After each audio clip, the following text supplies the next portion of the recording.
Welcome back, everybody. It's Latin's Fight Picks. Today we will do the recap for UFC 301.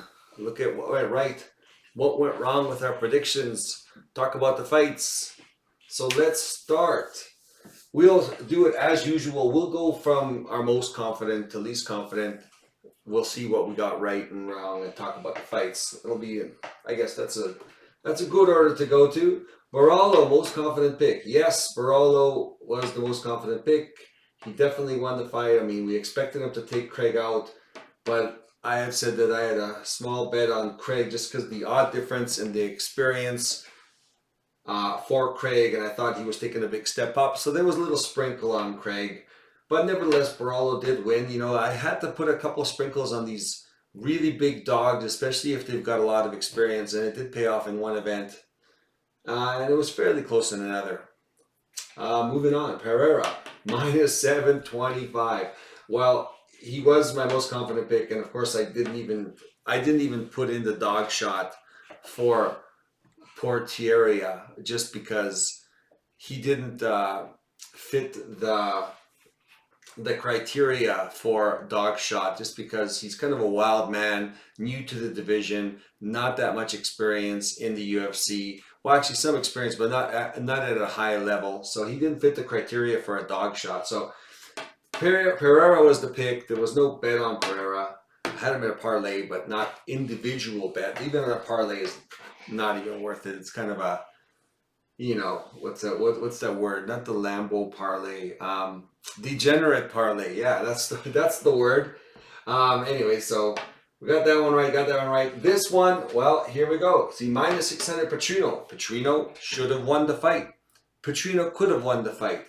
But I also had a sprinkle on Smith at plus 400. Smith was the biggest step up for him.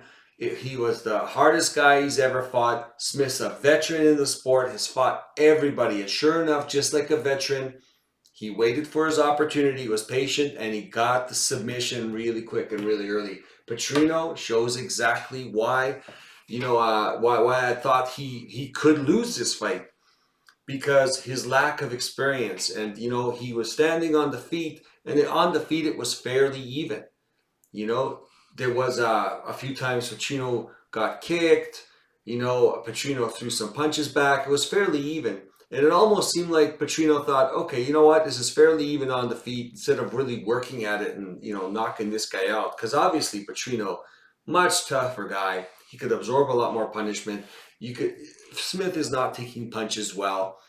But, Pacino, having the limited experience, thought, okay, well, I've taken other guys down, and he did that with Tyson Pedro, and I've managed to hold him down and grind him on the ground.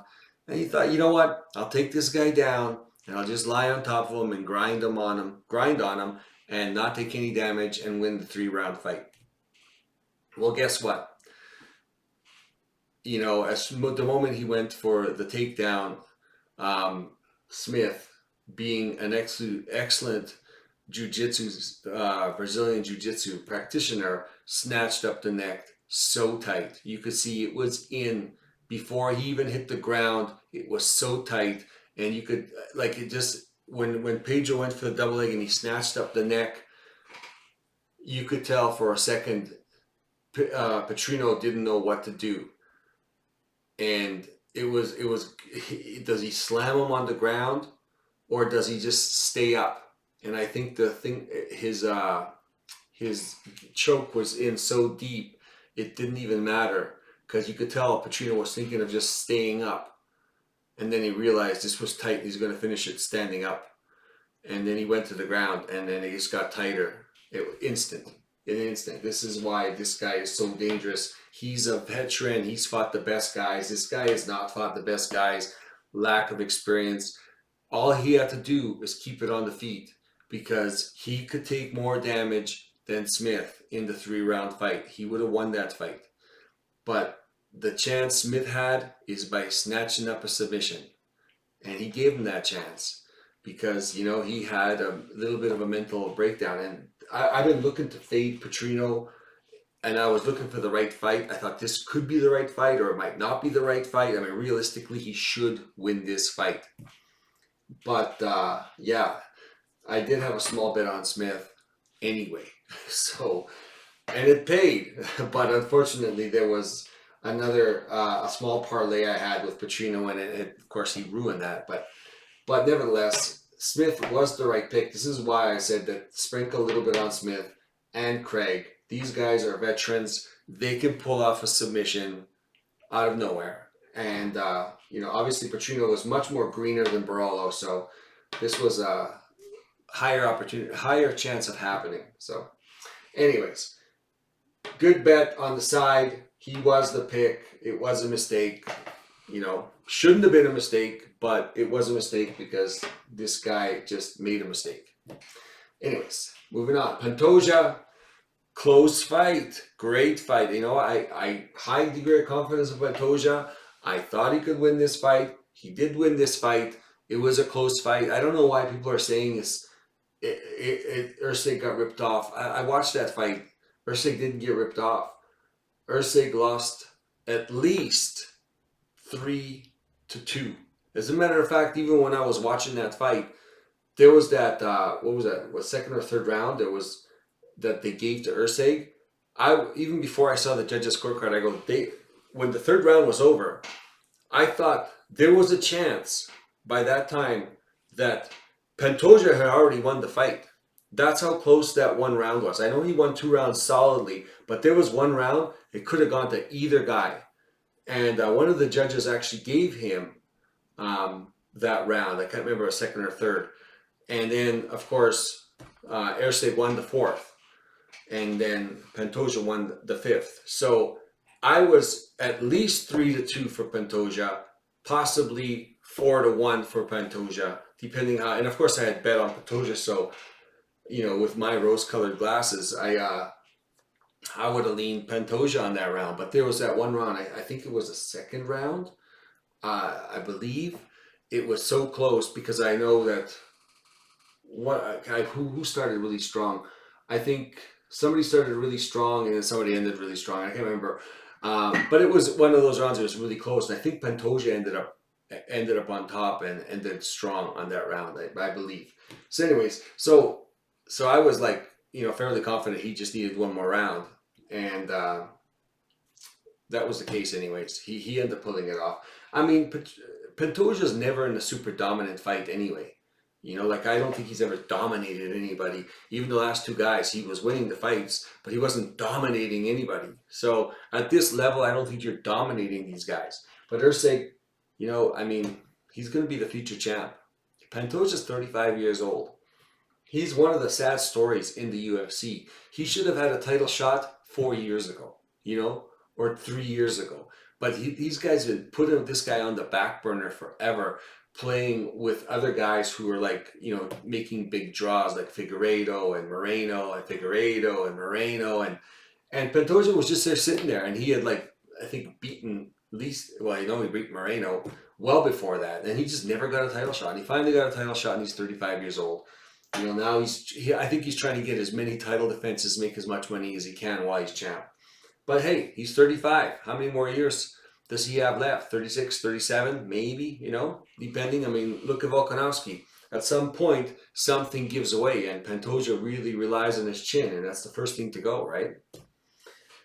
So, Pantoja, good pick. Brito, fairly confident pick. Won the fight. They stopped the fight. The fight he was gonna win that fight anyway. I mean, he was on his way to winning that fight. Granted, it was competitive. Jack Shore looked pretty good. I didn't mind him, but he's not as good as Burrito. So good pick on that one. Lucindo dominated the fight, 3 rounds. Faster, younger, more durable, stronger. I mean, she's just younger, younger.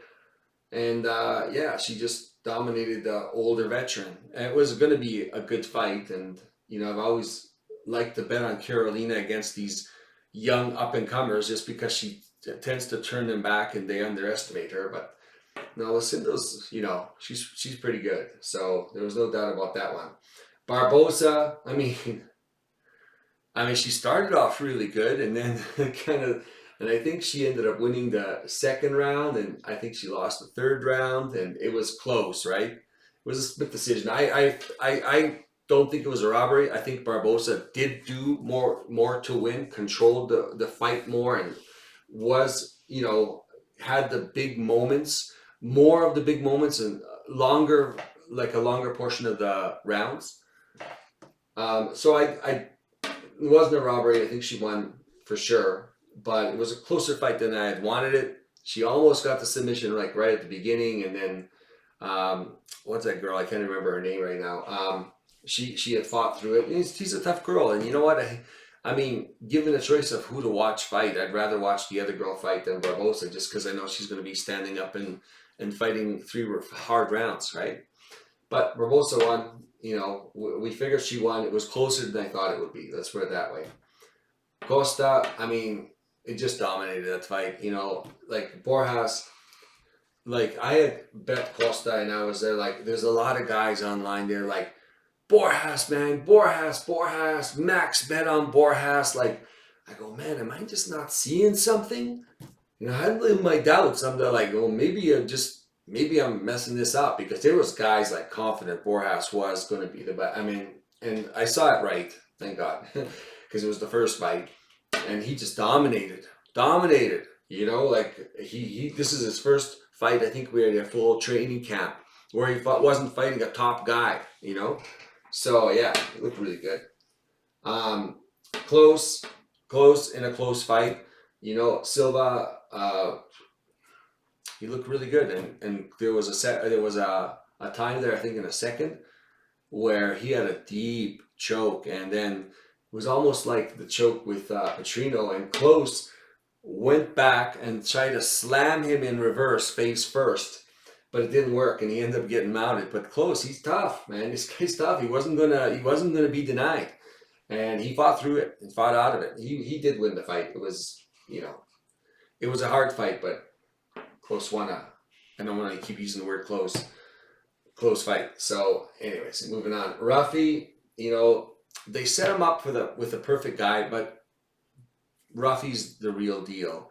Great leg kicks, power puncher, finished off. I mean, they could have stopped the fight earlier than they stopped it. Malarkey was so hurt.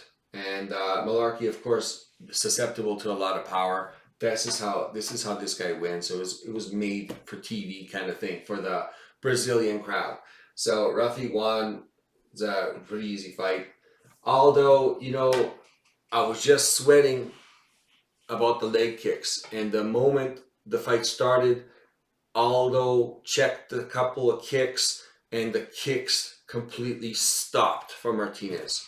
And once that happened, I knew that apart from some lucky KO happening, Aldo was going to win this fight.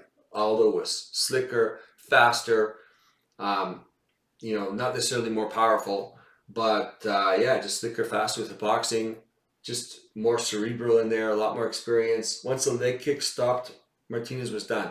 It was kind of like that. Well, I got my redemption because I picked when Martinez fought, what's that guy, the other Mexican guy? Anyways, he leg kicked him, TKO'd, and I couldn't believe it. And then I was like, oh man, it was terrible. Anyways, so, watching Aldo, check those kicks, there's a recipe on how to beat Martinez, right? Is you got to check the leg kicks. Simple. And hopefully you're better than him as well. I mean, checking leg kicks is the first part. You got to be better. The second part is you got to be better than him in general. That was a good pick. Brenner. Oh, come on, man. This fight should have been a draw.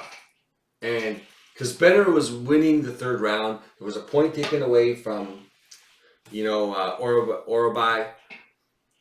And Brenner was winning the round. And he was winning the round until the very end. The very end, 2 seconds before the fight ended, Brenner kicked Orobai, and Orobai threw a punch, and Brenner fell down. And it kind of looked like a knockdown, but it wasn't a knockdown. I mean, Brenner was kicking, and he was off balance, and he got hit with a right, and he fell back, and the fight ended. And for some reason, the judges are like, oh, we give the fight to Orobai. Have to ignore the fact that the first half of the round, Brenner was on top of him and all over him. And it wasn't like some knockdown was a flat, like he was knocked out or anything. He wasn't even close to that. It was just, he was kicking and he got pushed back and they gave Orabai the third round. And that was bullshit. I really think that that third round should have gone to Brenner. It was just one punch and it wasn't like a knockout KO, TKO punch. It was just a punch that knocked him down, but he was off balance. But I don't think the judges saw that. They just saw him fall down and they gave the round to Orabai. If they had not, it would have been a draw. And, you know, in the second round, Orabai did win it, but you know what? It was still fairly close. Orabai dominated in the first round, but the second round, Brenner was turning the tide, man. Like, it was so close. It was a plus 210. I was really, I mean, this one was a good one, the plus 400, but this was my official pick at plus 210.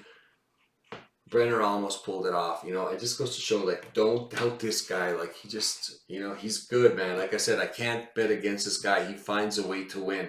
And how he got dominated in that first round and how he started to change things around by the end of the second and how he was taking over in the third, like, it was cool, man. It was an exciting fight. I was on my feet screaming.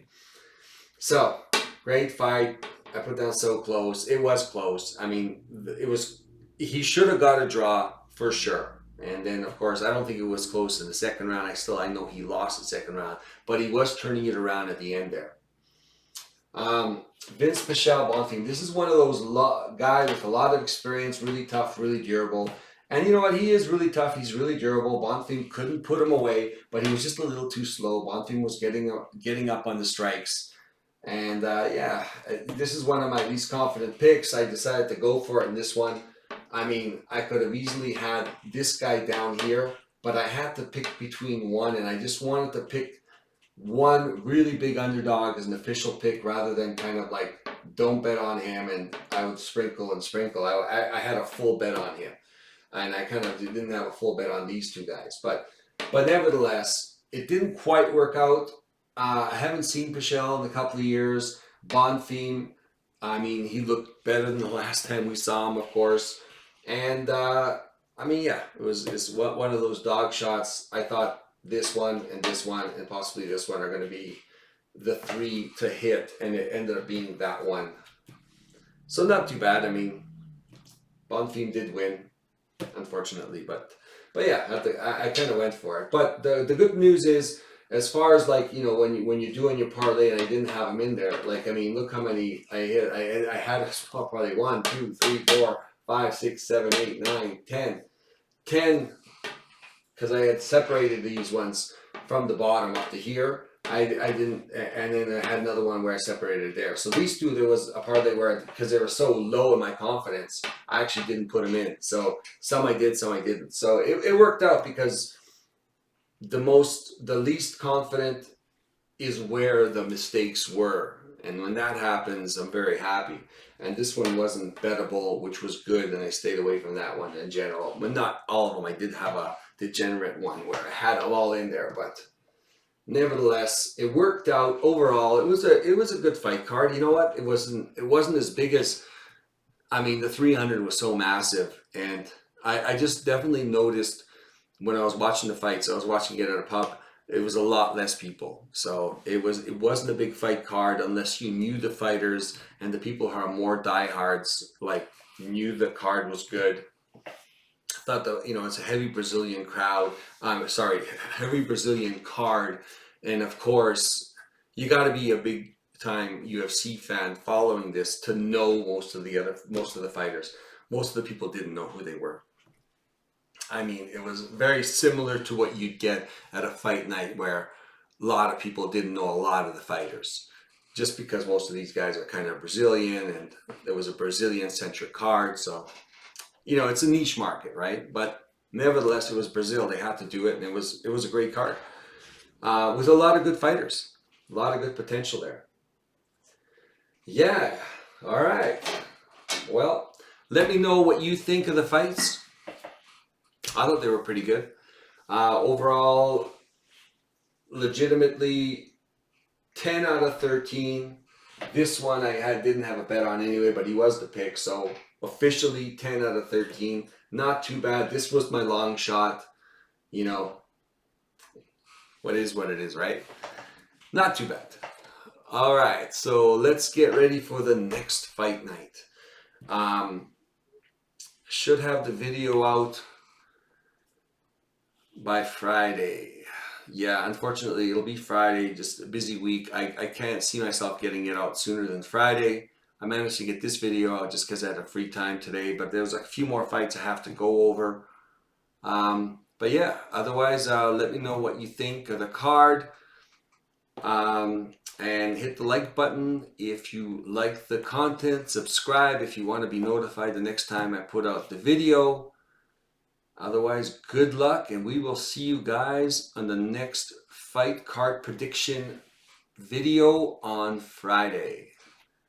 Have a great day.